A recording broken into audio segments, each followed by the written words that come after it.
Hi all, PK ലേണിംഗ്സിൻ്റെ daily dose PYQയിലേക്ക് സ്വാഗതം. ഇന്നത്തെ ചോദ്യം സെറ്റ് എന്ന് പറയുന്ന ടോപ്പിക്കിൽ നിന്നുള്ളതാണ്. Two finite sets have m and n elements.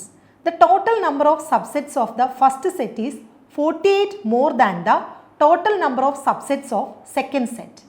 The values of m and n are.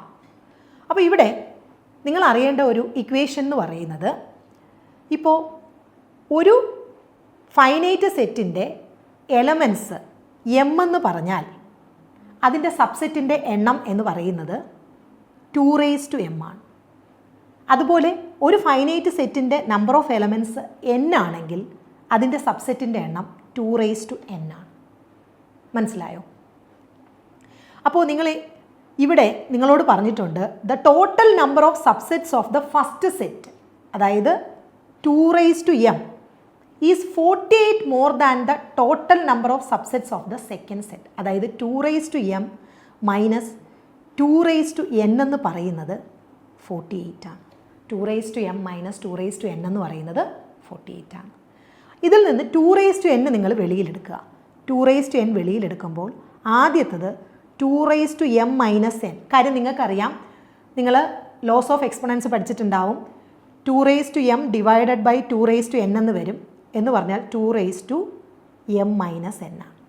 Okay, ഇപ്പോൾ 2mൽ നിന്ന്, കാര്യം നമുക്ക് 2m ആണ് വലിയ വാല്യൂ, അതുകൊണ്ടാണ് 48ൻ്റെ ഡിഫറൻസ് വന്നത്. എമ്മിൽ 2m-ഉം 2n-ഉം ആയിട്ടുള്ള ഡിഫറൻസ് ആണ് 48. 2m ആണ് വലുതെന്ന് നമുക്ക് ക്വസ്റ്റ്യനിൽ നിന്ന് മനസ്സിലായി. അപ്പോൾ 2n ഇതിൽ നിന്ന് വെളിയിലെടുക്കുമ്പോൾ ആദ്യത്തെ ടേം എങ്ങനെ മാറും? 2m minus n. രണ്ടാമത്തെ ടേം 1 ആവും. അപ്പോൾ ദാറ്റ് ഈസ് ഈക്വൽ ടു, നിങ്ങൾ 48നെ ഫാക്ടറൈസ് ചെയ്ത് നോക്കുക. 48നെ 2 കൊണ്ട് ഫാക്ടറൈസ് ചെയ്യുമ്പോൾ 24, 2, 12, 2, 6, 2, 3. അതായത് 2⁴ ഇൻറ്റു 3 എന്ന് വരും. ഇനി നിങ്ങൾ ഇക്വേറ്റ് ചെയ്തോളൂ. ഇതിൻ്റെ അർത്ഥം 2n എന്ന് പറഞ്ഞാൽ 2⁴ എന്നാണ്. 2n is equal to 2⁴ എന്ന് പറഞ്ഞാൽ n is equal to 4 ആണ്. അടുത്തതായിട്ട് 2m മൈനസ് 1 എന്ന് പറഞ്ഞാൽ 3 ആണ്.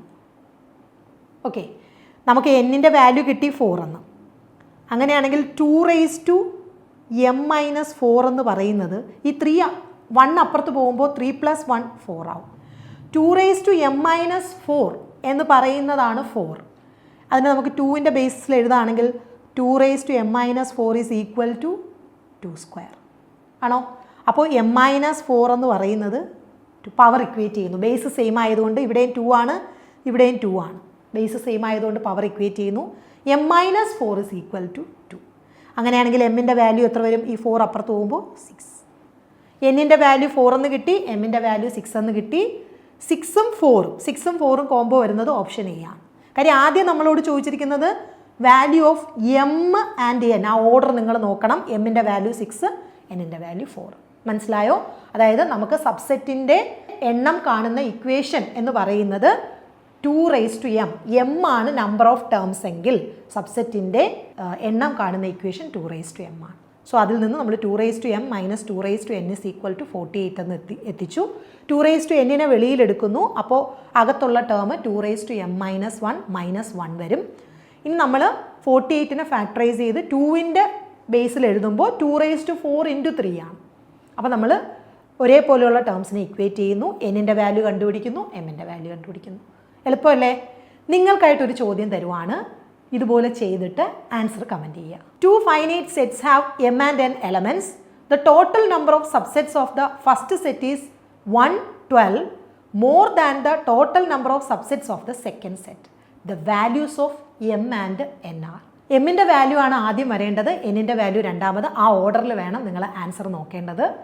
അപ്പോൾ ഇതുപോലുള്ള ചോദ്യങ്ങളുമായിട്ട് നമുക്ക് ഇനിയും കാണാം. അതുവരെ നന്ദി.